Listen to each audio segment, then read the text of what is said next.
Cena de filme, galera. Cena de filme. Nevando muito. Leva muito. Caiu no meu olho agora. No olho, na cara. Olha o cabelo da Dani. Linda, toda branquinha, da Karinai. De novo, Karinai. Você filmou essa jaqueta? Você filmou essa jaqueta? Vamos mostrar Ah, é, a jaqueta da gente, Agatha. amiga jaqueta, vocês têm A que jaqueta ver. da Agatha. Por favor. Nossa A amiga mendiga- homeless eu sou posh. Big Issue agora. Big Shoe, a homeless posh. Só isso, cara?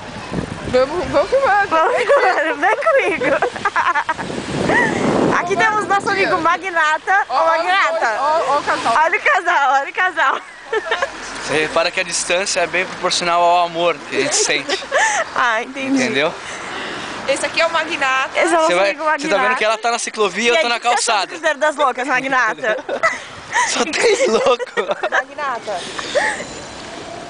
Vamos chegando a outro canal, vamos dar uma filmadinha no canal, O que peraí. você está achando de tudo isso? Peraí, canal, pausa para o canal.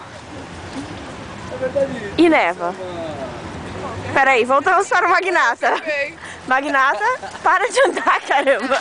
Magnata é uma entrevista. O que você está achando? Pera, vem comigo. Comando do dia, comando do dia. Tô indo, mas Vocês vão tem ver, certeza que vocês é vão ver pra lá? agora. Ó, pessoal, peraí. Você. O que você tá achando desse final de semana? Domingo de Páscoa. Domingo de Páscoa. Feliz Páscoa, by the way. Feliz Páscoa, by the way, falando nisso. Estamos aí, acabamos de sair do Cruzeiro das Loucas.